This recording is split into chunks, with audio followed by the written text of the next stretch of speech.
Queridos hermanos, es una bendición y un privilegio estar nuevamente en esta iglesia, en este lugar, en este templo. Hace 3 años, 3 años. Pasa el tiempo rápidamente, pero es un privilegio estar para abrir la Biblia con vosotros y dedicar unos minutos a reflexionar sobre una de las problemáticas más importantes, graves y difíciles de nuestro tiempo. Cuando hablaba con los coordinadores de la actividad, me presentaban la necesidad de tocar una serie de temas sobre el problema esencial de nuestros días, que tiene que ver con divorcio, problema matrimonial, problemas de aborto, problemas de ideología de género. Yo dije, bueno, quieren que Pérez Millos no vuelva más a Chile, pero es realmente una necesidad urgente de contrastar estas cosas a la luz de la Biblia. No hay ninguna reflexión frente a esa problemática que no esté en la Biblia. Y hay personas que están procurando encontrar argumentos al problema. No los hay. Solo la Biblia. Nada más que la Biblia. A través de la Biblia Dios habla. Cuando Él habla, yo tengo que callar.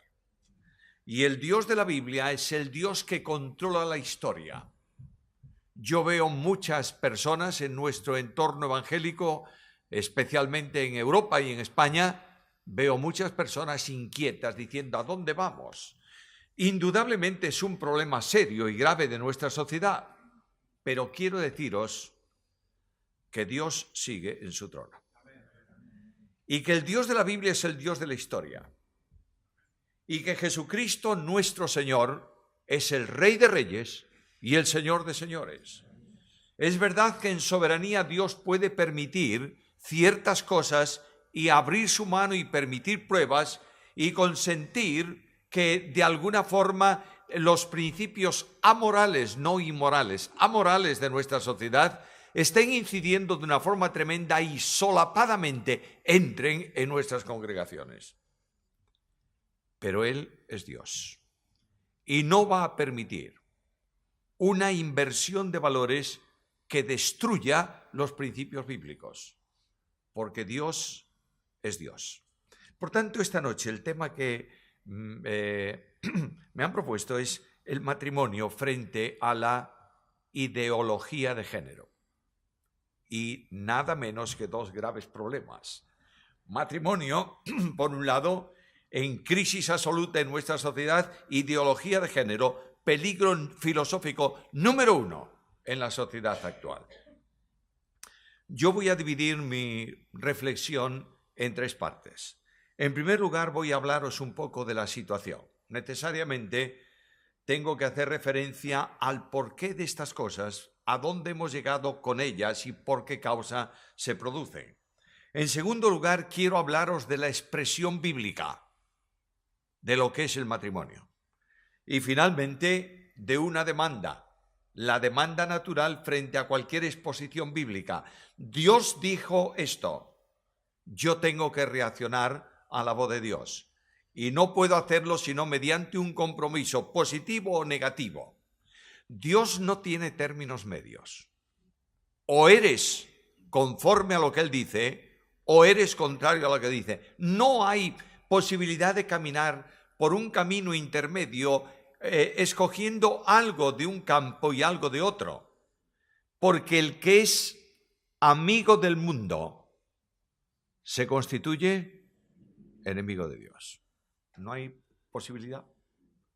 O estás en el campo del mundo y eres enemigo de Dios, o estás en el campo de Dios y eres enemigo del mundo. O sea, tú no te vas a librar del conflicto, siempre lo vas a tener. Por tanto, llamo vuestra atención a un texto de Génesis capítulo 1, versículos 27 y 28. Y dice así la palabra del Señor. Habla de la creación. Voy a comenzar desde el versículo 26. Vamos a tomar el párrafo completo. Perdón. Entonces dijo Dios, hagamos al hombre a nuestra imagen y conforme a nuestra semejanza. Y señoree en los peces del mar, en las aves de los cielos, en las bestias, en toda la tierra y en todo animal que se arrastra sobre la tierra. Notad ese plural en el versículo, que es muy interesante porque es un texto eminentemente trinitario. De manera que Dios va a comunicar al ser que crea, al hombre, le va a comunicar dos principios vitales de la entidad divina. Lo va a hacer conforme a su imagen y semejanza. Imagen en la Biblia en relación con Dios es la condición moral de Dios. Semejanza es la condición de autoridad de Dios. De manera que cuando Satanás se levanta contra Dios y proyecta su camino que es su caída, una de las cosas que él dice: yo voy a tener mi trono al lado del trono de Dios. Y cuando tenga ese trono y tenga ángeles que me sigan, entonces seré semejante al Altísimo. Notad que nunca Satanás dijo: seré como Dios. Eso es lo que él quiere que nosotros digamos, porque él es mentiroso y homicida. Por tanto, quiere que cuando se habla de él, se mienta en relación con él. Él sabe que nunca puede ser igual a Dios, porque no es omnipotente, ni es omnipresente, ni es omnisciente. Las perfecciones divinas que corresponden a la naturaleza y a la esencia divina son incomunicables. Solo Dios es eterno, omnipresente. Satanás lo sabe. Pero lo que Satanás quiere es ser semejante al Altísimo. Quiere gobernar y ejercer una autoridad en un trono al margen de Dios. A lo largo, y voy a hacer esta introducción brevemente para entrar en el tema filosófico. A lo largo de la historia de la humanidad, Satanás ha estado implantando su sistema de gobierno. Cuando Satanás es destituido de la gloria en donde ministra y es retirado el fuego de Dios de él y es convertido en tinieblas, Satanás sigue con su proyecto y su propósito.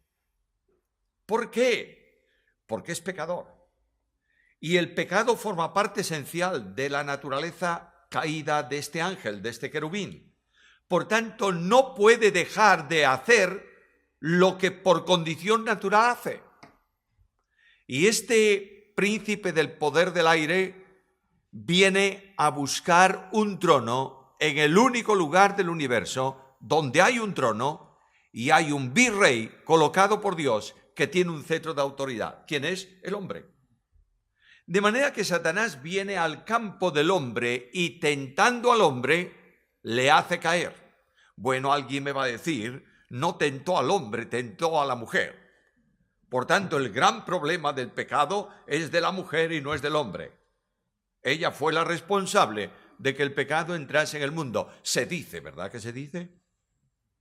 Pues está muy equivocado.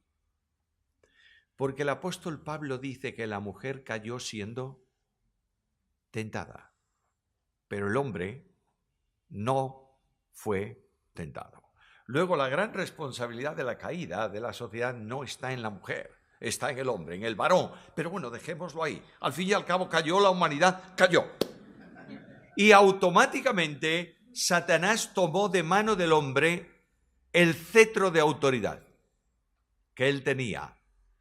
Y los reinos del mundo que han sido dados al hombre pasaron a ser propiedad del que le hace caer. A lo largo del tiempo, y la Biblia enseña que todo el sistema político del mundo está bajo Satanás. A veces pensamos los creyentes, con muy buena intención, que para solucionar el problema de nuestra sociedad, lo mejor es constituir un partido político evangélico. Además, que bien suena, partido político evangélico. Y desde esa perspectiva, ganar las elecciones de la nación, ser mayoría absoluta y legislar conforme a la Biblia. Primero, no va a ser. Y en segundo lugar, el mundo no creyente no puede ser gobernado por principios espirituales. porque la palabra de la cruz es locura. De modo que Satanás viene y los reinos del mundo pasan a Satanás. Y cuando Cristo viene y Satanás tienta a Jesús, ¿qué dice Satanás a Cristo? ¿Tú has venido para recuperar el reino? No nos peleemos. Son míos, yo te los doy. Hay una condición, que tú dejes a un lado el plan que Dios ha determinado para tu ministerio y para tu misión en el mundo y recibas mi regalo y no se produzca la cruz. Pero Cristo viene para liberar al hombre del problema de Satanás. Y Cristo libera mediante la obra de la cruz. Y en la cruz son exhibidos cósmicamente principados y potestades, dice Pablo, venciendo sobre ellos en la cruz.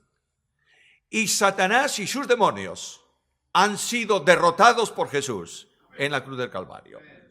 No hace falta que tú vayas a pelearte con los demonios por el mundo. La Biblia no te lo manda. La Biblia no enseña en ningún lado que tú tienes que ir a luchar contra los demonios. Hay personas que salen a buscar los demonios por ahí, a ver si los encuentran y los pueden pisar. Van a tener un problema un día muy serio. Porque ningún demonio es más débil que el hombre. Y recordáis que aquellos hijos de Esteban que hacían exorcismo en el nombre de aquel Jesús a quien Pablo predica, tuvieron un disgusto serio con los demonios. Porque quedaron vestidos con ropa de Adán. Los demonios le dieron una paliza, los desnudaron y los dejaron ahí. No tienes que pelearte con ellos porque están derrotados. Lo único que tú tienes que hacer es mantenerte en el terreno de victoria donde Cristo te situó. Y Pablo dice, no dice peléate con ellos, dice resistid. Mantente en ese terreno de victoria. Ahora, este tentador está actuando en el mundo de hoy, naturalmente que sí. Y una de las filosofías diabólicas de nuestro tiempo es la anulación de la distinción de sexo, cambiándola por género. Cuando nace un niño, es de sexo masculino. Y cuando nace una niña, es de sexo femenino. Pero esto ha desaparecido, porque el género no está condicionado por la naturaleza y, yo diría, la sorpresa del nacimiento. Hoy se sabe si es un niño o una niña muchos meses antes de que nazca, pero cuando yo tuve mis niños era todo una sorpresa. ¿Qué es, doctor? Niña. Y te quedaba la cara larga porque decía, yo pensé que era niño. Y llegaba el segundo, en mi caso. Doctor, ¿qué es? Niña. Otra niña. Y llegaba el tercero. Niña. De modo que yo sé muy bien lo que es vivir en un hogar con 4 mujeres. Yo lo sé muy bien. Y por fin, el último ya le tenía el nombre de niña. Se iba a llamar Débora. A mi mujer, mi esposa, que está con Cristo, esto no le gustaba el nombre de Débora. Pero a mí sí. Y yo dije, esta vez yo mando. De modo que cuando nazca me voy al registro, le pongo Débora y después ya no hay posibilidad. Y cuando voy allí al sanatorio, al hospital, ¿qué es? Niño. No teníamos nombre. Pero ¿es un varón o es una mujer? Va evolucionando y hoy estamos hablando de identidad de género. ¿Qué diferencia hay? Muy sencillo. Género es la percepción subjetiva que el individuo tiene de lo que quiere ser o de lo que es. De otra manera, lo voy a decir con mucha claridad. Tú que eres hombre o mujer, nace un hombre, un varón. ¿Y tú qué eres? Me siento mujer. Género femenino. Y cuando esto se produce en la sociedad, te encuentras con que una mujer no puede tener el cuerpo de un varón y decir que es una mujer. Dice, es muy raro, pero es un varón. Por tanto, comenzamos a clasificar ese género de varias maneras. Hay algunos que se llaman transgenéricos. Es decir, es un hombre, pero es una mujer. Y como eso no llega, no es suficiente, se convierten en transexuales.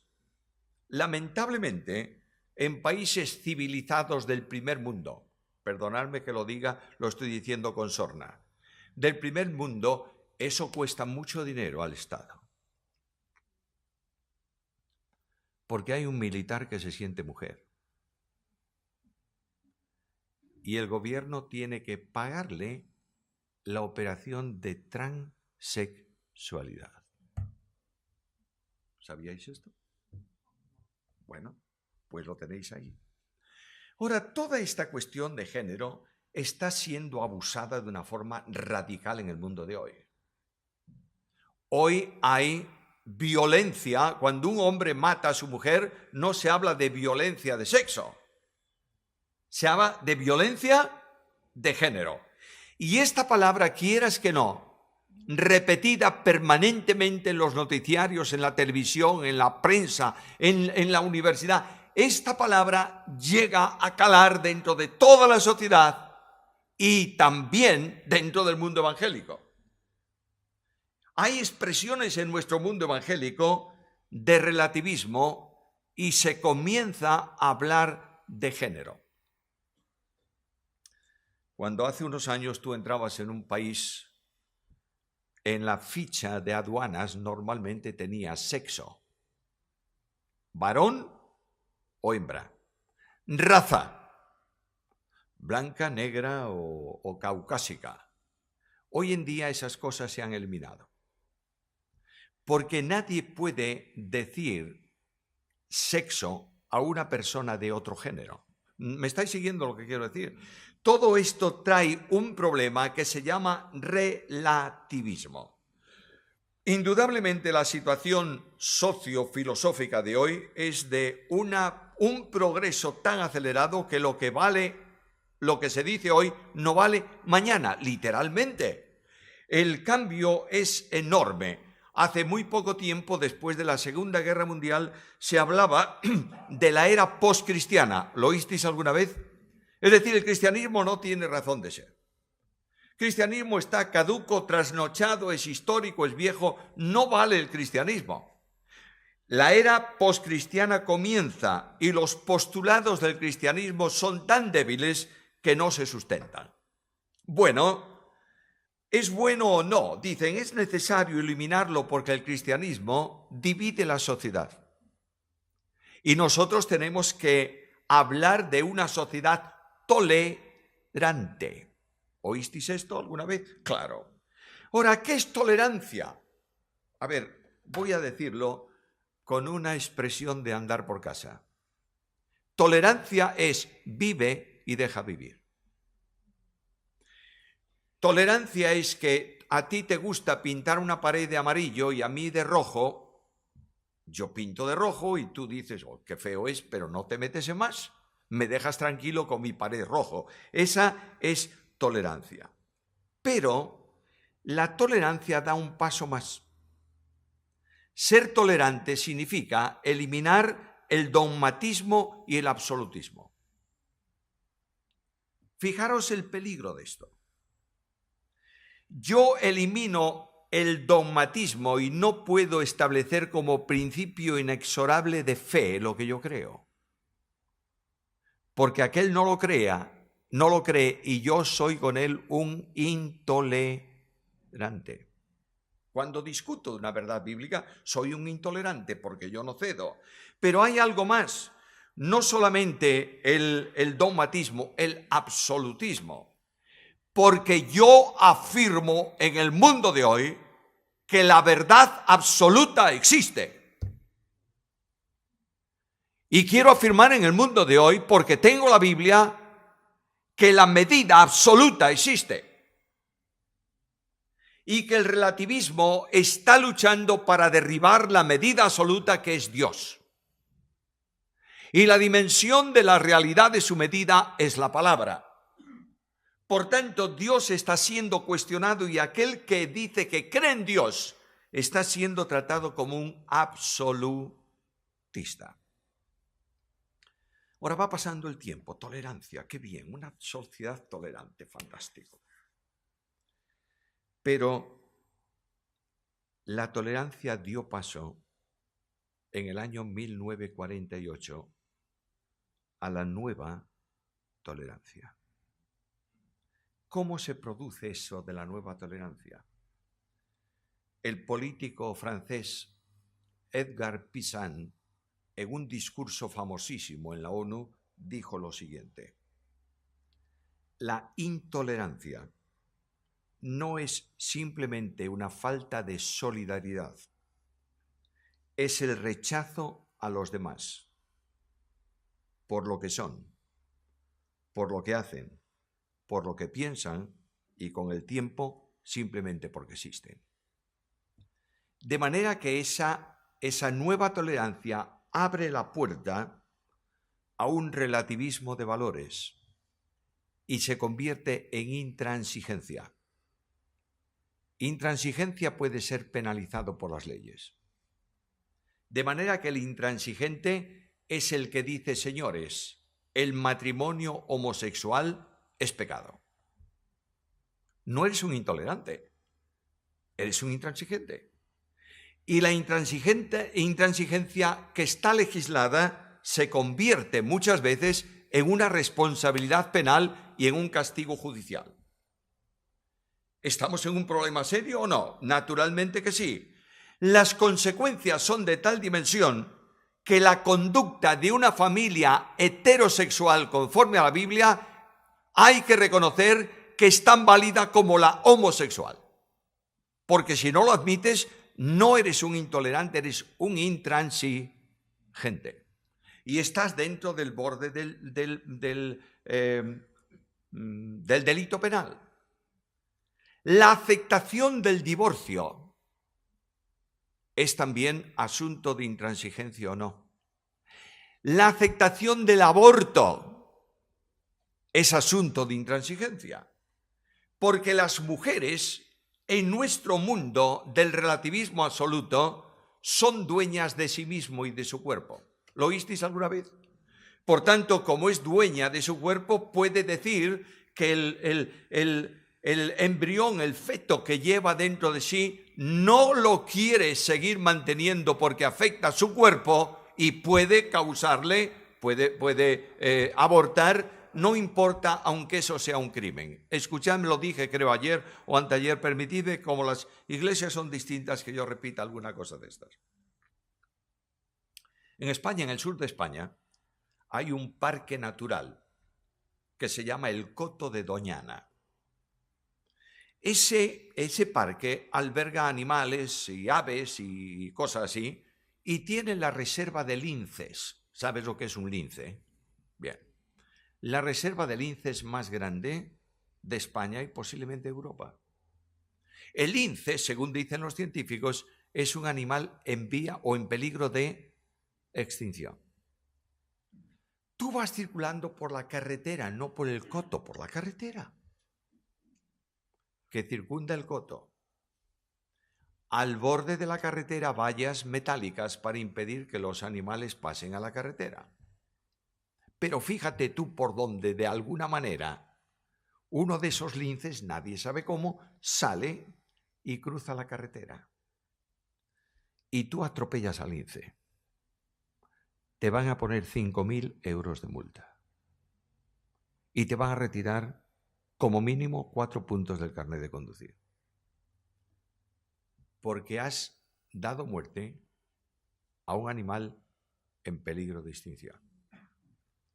Mientras tanto, miles de niños son abortados sin que nadie diga nada. Ese es el relativismo social. ¿A dónde nos lleva este sistema de ideología filosófica que está apoyado por dos grandes manifestaciones: el relativismo absoluto y el feminismo absoluto. Yo sé que las mujeres han sido maltratadas por siglos y han sido tenidas en muchos lugares como objeto, no como persona. Esto es verdad. Pero de eso a la situación actual hay un enorme abismo. Y la sociedad actual está siendo esclava de minorías. No te atrevas tú a decir nada en contra de las minorías. Este año hubo en Madrid la gran fiesta del orgullo gay. Se van reproduciendo por el mundo adelante. Creo que el año pasado es en Nueva York. Dios bendiga a los neoyorquinos, pero esa es una maldición que les cae. Y tú, ese grupo de no sé cómo llamarles, bloquean el tráfico de Madrid. Y el Ayuntamiento de Madrid les permite utilizar la Gran Vía y la calle de Alcalá para manifestarse. Y cortan la circulación para que vayan por otro lado, porque hay que defender las minorías. Ahora tú vas y dices al ayuntamiento: mire, yo quiero predicar el Evangelio el próximo domingo en la plaza de Alcalá. Muy bien, tiene usted todo el derecho. Puede hacerlo. Le va a costar tanto. Y no digas nada, porque estás ofendiendo. Si dices: oye, es que se lo han dejado ustedes a estos de plumitas, pues va a resultar que tú eres un intransigente, ¿verdad? Bueno, el gran escritor Fernando Savater, ¿os suena? Escribió un libro que se titula El mito del nacionalista. Y dice que la tolerancia es la doctrina de moda en la que las opiniones son iguales. Cada una tiene su punto y todas deben ser respetadas y alabadas. Lo que quiere decir que no hay manera racional de discernir lo que es bueno y lo que no es. Naturalmente. Porque hemos retirado los valores absolutos. Mira, imagínate que tú vas a un comercio mañana, vas a comprarte 1 metro de una tela. Y el vendedor del comercio te da un trozo así. ¿Tú qué le dices? Oiga, eso no es 1 metro. Y él te dice: sí, es mi metro. Tú dices: no, hombre, no. Eso es una idea relativa suya, porque el metro es una medida estándar. La medida de la moral del hombre, de la conducta del hombre, de la acción del hombre, se llama Dios. Y este es un valor absoluto. Pero como el valor absoluto quebranta los relativos de nuestra sociedad, tengo que ponerle una gran X a Dios y sacarlo de medio. No importa cómo.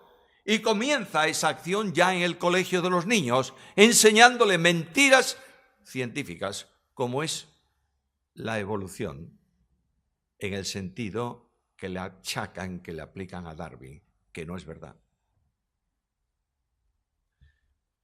No sé cuántos científicos hay aquí, cuántos universitarios, cuánta gente titulada que puede afirmar conmigo lo que yo voy a decir ahora mismo. Y voy a terminar, quiero ir a la Biblia. Cuando un científico hace una propuesta científica, un teorema matemático, no sé lo que, da lo mismo, el grupo de científicos recibe esa propuesta y la analiza. Y no la analiza por lo que dice. Mira qué cosa más curiosa. Procura demostrarla. De modo que Einstein, con su teoría de la relatividad, tuvo serios problemas, el mundo científico, porque no había entonces un reloj atómico con una precisión matemática tremenda para poder verificar ciertos cálculos que él decía. Cuando hay una propuesta científica que no se puede demostrar en 5 años, se archiva. Y se dice propuestas científicas. La evolución tipo Darwin lleva más de 200 años enseñándose como verdad y no ha sido posible demostrarla. ¿Por qué esta inconsecuencia? Por una razón, porque si yo mantengo evolución, saco a Dios. Y si mantengo a Dios, saco evolución. Y este es el problema de nuestra sociedad. Y el mentiroso y homicida que gobierna la sociedad actual induce a las personas a que crean esto. Claro, Dios actúa en muchas formas y muy simples. Una niña de 6 años, 5 años, en un colegio en Vigo. La profesora le está explicando a todos estos niños la evolución. Y claro, explicarle a un niño de 5 años la evolución es un pequeño problema. De modo que ¿por dónde van? Por dónde van siempre.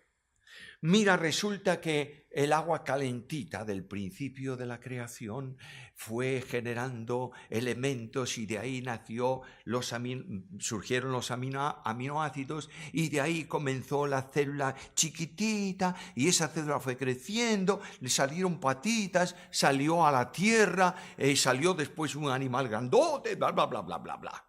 Y por último le dice la profesora llena de orgullo científico. Por último, los monos. Y de los monos, los hombres. Y esta niña le dice a la profesora, profesora, yo no creo lo que usted dice. Excuso decirte, una niña de 5 años.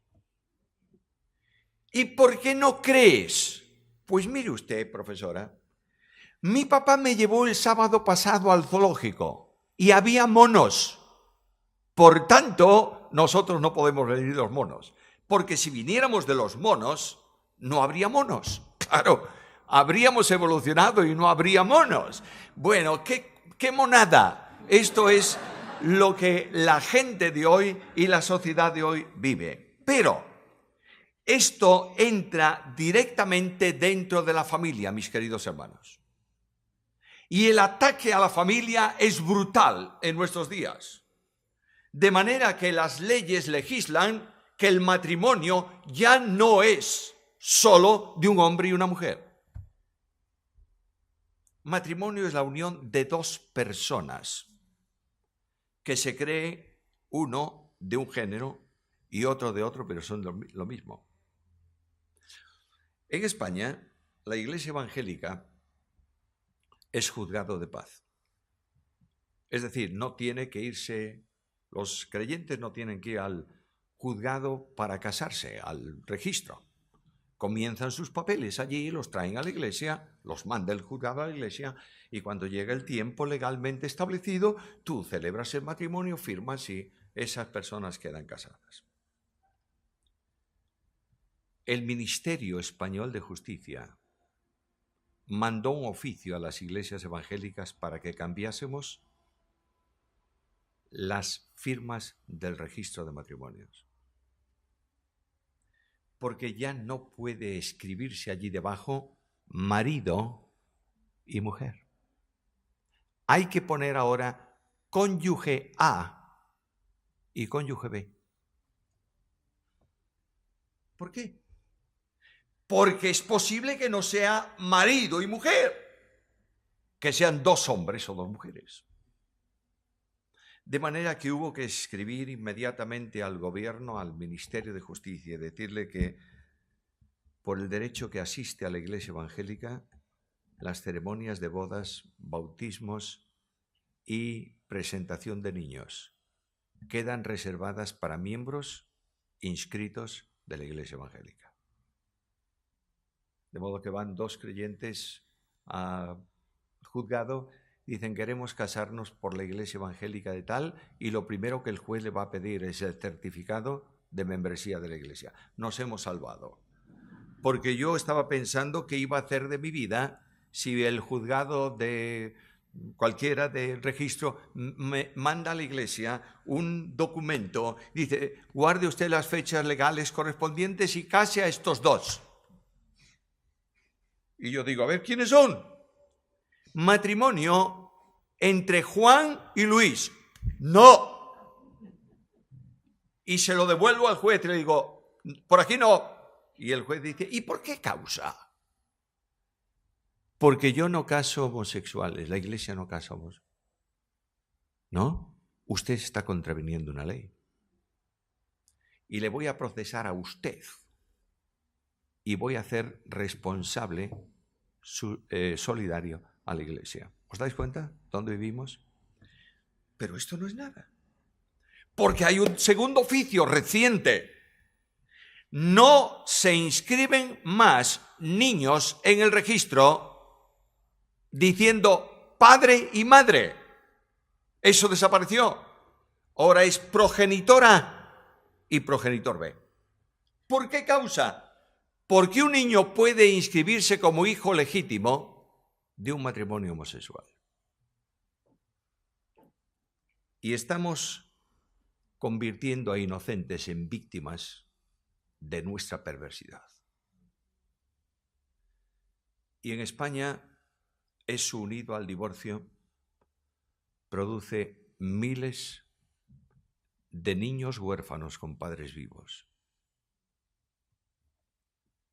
Y en nuestra sociedad en España hay grupos especializados de psicólogos trabajando con niños que tienen un trauma porque sus compañeros en el colegio le dicen, este es el niño de los dos papás. ¿Entiendes esto? Bueno, vais a decir, qué desgracia más grande. Viene. Y esto va a ser arrollador en nuestra sociedad. Y esto va a ser un problema muy serio. ¿Para quién? Para el mundo. Porque los creyentes vamos a mantener nuestros principios bíblicos. Cuando alguien dijo a Jesús, Mateo capítulo 19, dijo a Jesús, ¿podemos divorciarnos de nuestras esposas por cualquier cosa? ¿Qué respondió Jesús? Moisés os permitió extender carta de divorcio en bajo ciertas condiciones, pero al principio no fue así. Luego, Cristo no habla de la sociedad de su entorno. Cristo remonta a la sociedad origen, donde Dios establece el matrimonio como un elemento indisoluble, como una vinculación reconocida. Dejará el hombre a su padre y a su madre, se unirá a su mujer y serán los dos una sola carne. Es extraño ese texto. Porque yo siempre pensé que el gran problema del matrimonio es la suegra. Pero ahí no está diciendo la mujer dejará a su mamá. Está diciendo Dios al marido. Debe entender que hay una nueva familia y una nueva relación. Y que la relación con la familia anterior terminó. No significa que no respete a los padres, que no honre a los padres, que no pida consejo a los padres, porque los padres siempre saben más que los hijos. No porque sean científicos, porque tienen más años y tienen más experiencia. Ahora, esta situación, dejará a su padre, a su madre, se unirá a su mujer, serán los dos una sola carne. Quiero deciros, hermanos, que no hay peor desgracia para un matrimonio que una mujer, especialmente para una mujer, que casarse con un hijo de mamá. No sé si estáis entendiendo lo que quiero decir. ¿Entendéis lo que quiero decir? Bueno. Le hace la esposa un guiso de papas con carne impresionante y se lo sirve y le dice, ¿te gusta? Sí, pero tú no sabes cómo lo hacía mi mamá. La Biblia enseña que el marido en el matrimonio es figura de Cristo y la mujer es figura de la Iglesia. Porque en el campo cristiano no se concibe vida sin testimonio. Y porque Cristo dijo a los suyos algo muy importante: vendrá sobre vosotros el Espíritu y entonces me seréis testigos. Luego la vida del hombre y de la mujer está establecida por Dios para que el hombre manifieste visiblemente a Cristo en el mundo y la mujer manifieste visiblemente la relación de la Iglesia con Cristo. Y si no tenemos esto en cuenta, estamos distorsionando la razón del matrimonio, especialmente del matrimonio cristiano. Pablo escribe una carta sobre la Iglesia, la carta a los Efesios. Es la carta magna de la Iglesia. Y Pablo, cuando se pone a escribir cosas serias, es serio. De modo que Pablo arranca, voy a hablar de Iglesia, pero arranca en la eternidad. Y arranca con la elección eterna en Cristo. Y va diciendo cosas enormemente complicadas en esa carta, ¿verdad? Hasta el capítulo 4. En el capítulo 4, el descenso de Cristo, el pago del precio para que la Iglesia pueda existir, los dones para la Iglesia, etcétera, etcétera, etcétera. Y cuando llega al capítulo 5, a mí me gusta imaginar un poco. Pablo le dice al que escribe la epístola, al dictado, ¿cuánto papel tienes? Bueno, no era papel entonces. ¿Cuánto? Estoy contextualizando. ¿Cuánto papel tienes? 2 hojitas. Y Pablo se queda en silencio. Y el que estaba escribiendo la carta le dice, ¿seguimos?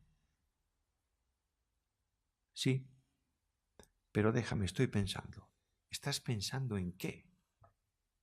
Le he escrito cosas tan complejas sobre la Iglesia que tengo que buscar un ejemplo para que lo entiendan bien. Y de pronto dice, maridos, amad a vuestras mujeres, así como Cristo amó a la Iglesia y se entregó a sí mismo por ella. Y ahí está Pablo hablando de la relación marido, mujer, padres, hijos y tal, pero Pablo no tenía en mente escribir una teología familiar. Por eso al final, después de decir todo eso, dice, yo digo esto de Cristo y de la Iglesia. Por tanto, el comportamiento de un marido es la única referencia visible de lo que Cristo hace por su Iglesia. La relación entre los padres es la vía mejor para la evangelización de los hijos. Si un hijo ve que su padre no trata bien a su esposa, no tiene ningún tipo de referencia sobre lo que es la vida cristiana y el amor. ¿Me está siguiendo? Hace años estaba en una iglesia en un lugar de España. Terminé mi reunión de la noche y un hombre, líder de la iglesia, vino y me dijo, quiero invitarte a comer mañana. Bueno, a mí me gusta comer, de modo que no hice mala cara. Porque, si después de la invitación viene un porque, te está pasando la factura. Yo te llevo a comer, pero hay que pagar algo. Porque tengo un hijo de 19 años que hace mucho tiempo que no va a la iglesia. Y yo quiero que vengas y le digas algo. Y yo soy rápido de pensamiento y dije, ¿cuántos predicadores habrán pasado el último año por esta iglesia? Todos los invitó a comer y todos le dieron una paliza al pobre del niño. De modo que yo le vi y le dije, sí, muy bien, voy a comer con mucho gusto contigo, pero quiero que sepas algo. Yo no voy a decir a tu hijo nada si él no saca la conversación. No. Allí nos fuimos a comer. Comimos. Y terminó la comida. Los 2 hermanos más pequeños le dieron un beso a su mamá y a su papá. Se fueron al colegio. Quedó este que estaba en la universidad. Él, yo aquí, el padre, la madre. yo ya no sabía de qué hablar. Y de pronto el chico me dice, si usted tiene que decirme algo, dígamelo, porque me es hora y tengo que irme a la universidad. Era lo que yo pensaba. Yo le dije, no tengo nada que decirte que tú no sepas. Por tanto, no te voy a decir nada. Y el padre me miró con unos ojos desorbitados. Me dijo, pero aprovecha.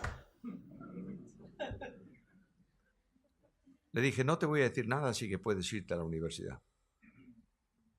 Y me dijo, es la primera vez que una persona como usted viene aquí a casa y no viene para decirme nada.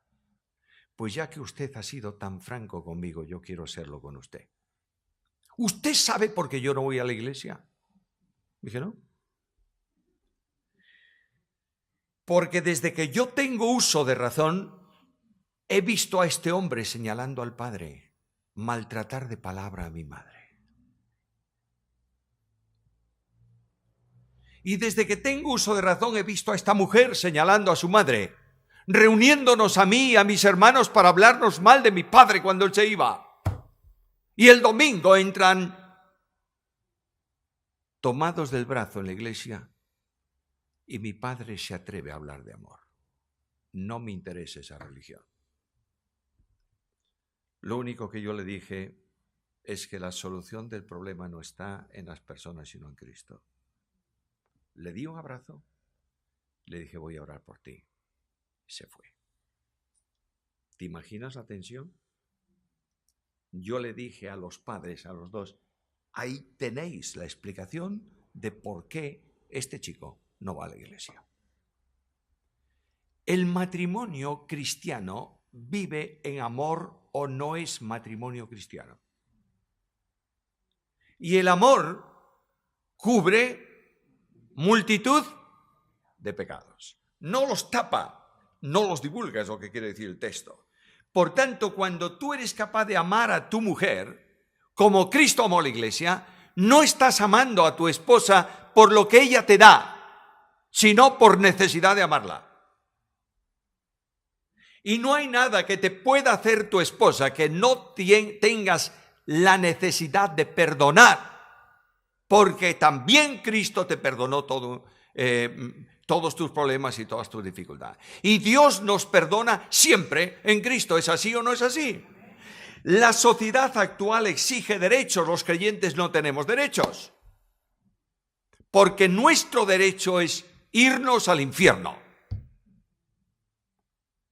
Y la gracia de Dios nos alcanzó en nuestra miseria y nos amó para hacernos sus hijos. Si tú no amas, eres un ingrato a Dios. Los creyentes no amamos por mandamiento, amamos por vinculación con Cristo. Dios no ama porque se empeñó en amar, ama porque es amor. De otra manera, a Dios le va la vida si no ama, porque no amar sería negarse a sí mismo. ¿Entendéis lo que quiero decir?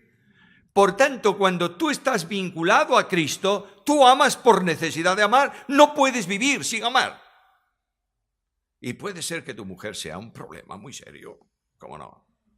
Y que tenga un genio terrorífico y que esté refunfuñando. ¿Sabéis lo que significa refunfuñar? Sí, bueno, que esté rosmando ahí todo el día y que sea como la mujer de Proverbios, gotera continua en tiempo de lluvia, y que además ya no puedas vivir con ella en la casa porque una gotera en casa es un lío y te vas a dormir al tejado, pero como ella tiene mucha voz, fuerte voz, te llega allí las cosas y decides, como el escritor de Proverbios, irte al desierto. Pero aún en el desierto tienes que amarla. Entre otras cosas, porque la esposa es el mayor regalo de la gracia.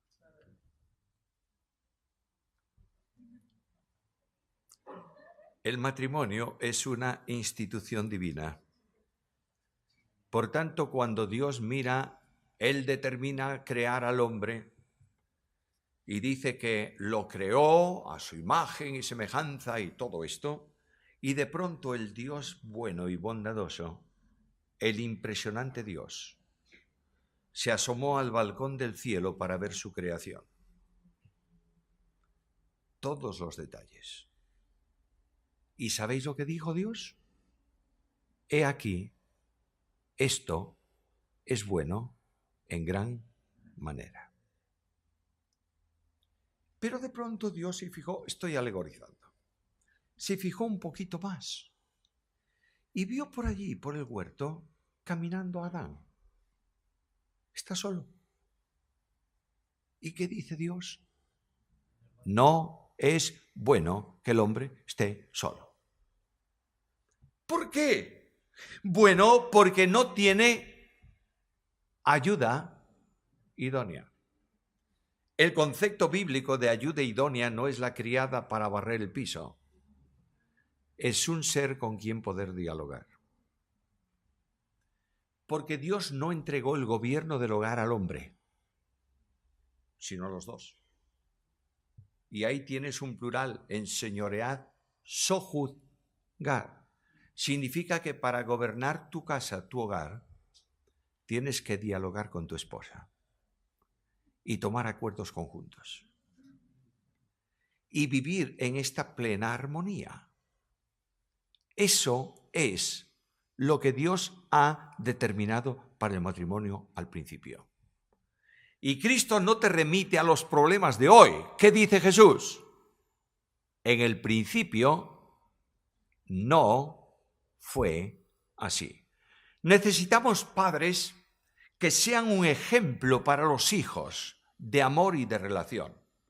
Solo así el padre podrá ordenar algo a su hijo y ser obedecido con reconocimiento y sin imposición.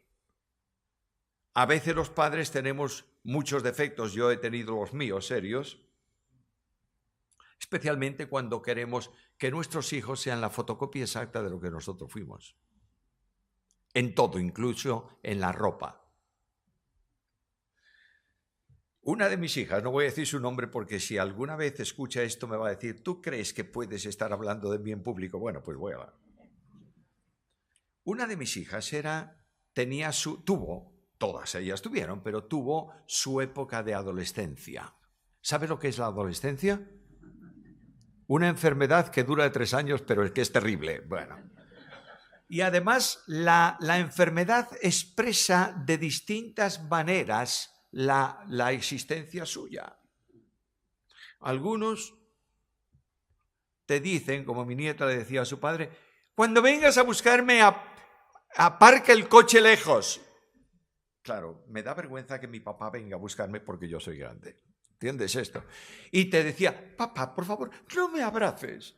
Bueno, ahí está un adolescente por esa... La mía era distinta.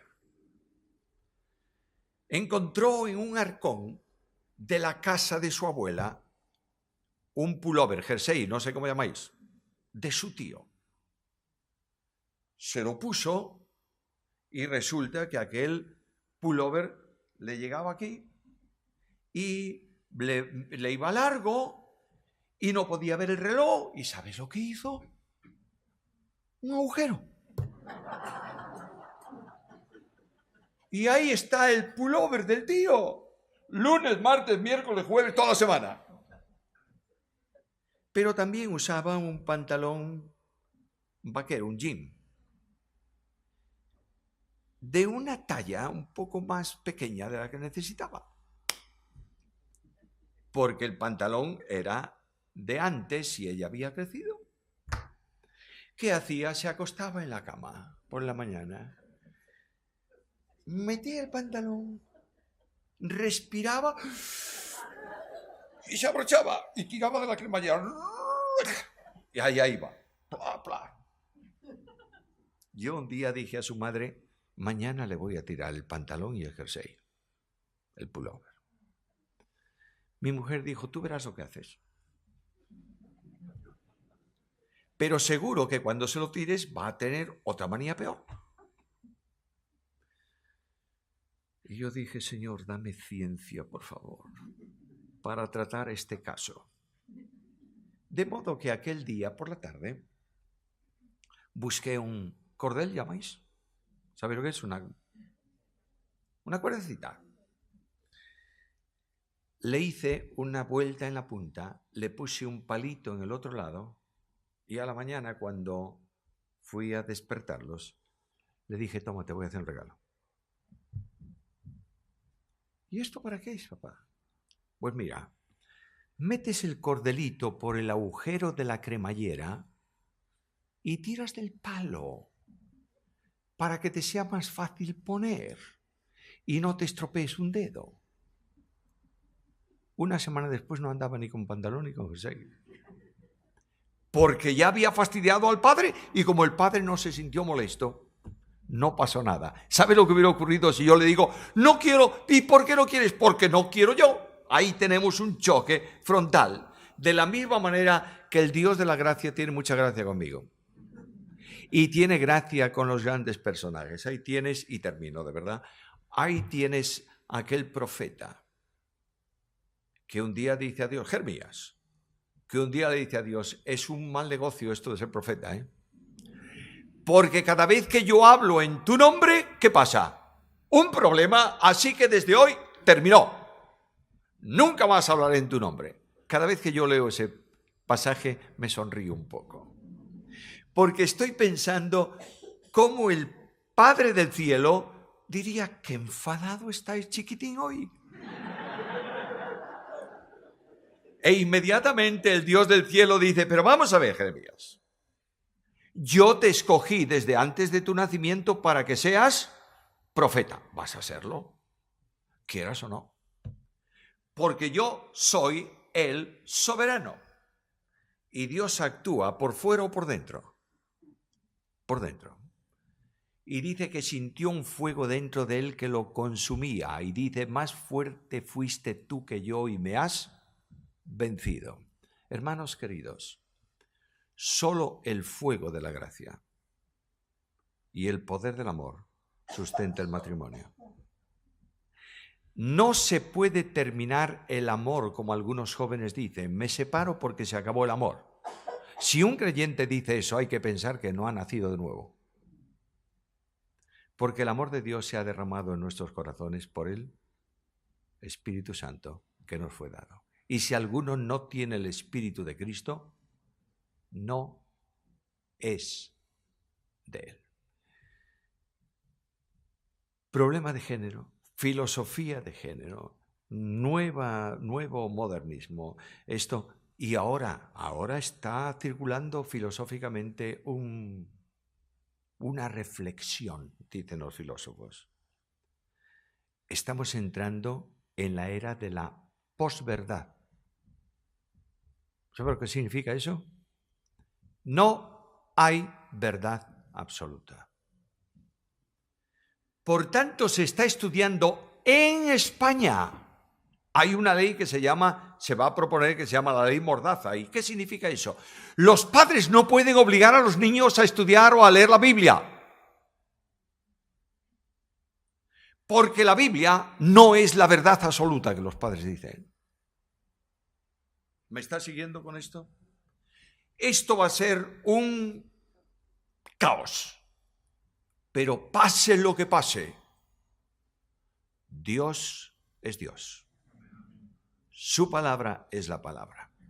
Y las iglesias evitarán mucho el problema en la medida en que pongan la Biblia en el púlpito. No se puede permitir que el predicador entretenga a la gente. No está para eso. Es necesario exigir que predique la palabra de Dios. Y que esa palabra de Dios se lleve a los hogares, y que esa palabra de Dios se enseñe a los niños en la escuela dominical, y que esa palabra de Dios rija la vida de los pastores, y que esa palabra de Dios sea el faro que alumbra la marcha de los creyentes. Hermanos amados míos, Biblia y nada más que Biblia.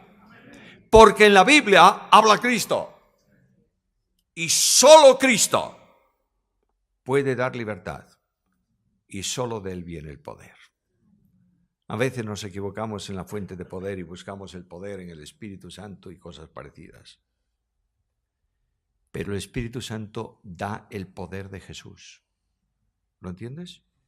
Y cuando Pablo está en la cárcel, ¿qué dice Pablo? ¿Todo lo puedo en el Espíritu? No, Señor. Todo lo puedo en Cristo. Y Cristo dice a los discípulos que el vicario de Cristo, que es el Espíritu Santo, tomará de lo mío y os lo hará saber. Hermanos amados, necesitamos iglesias bíblicas, pero necesitamos iglesias cristocéntricas. Solo Él es el Señor. A Dios la gloria, a nosotros sus bendiciones por Cristo Jesús.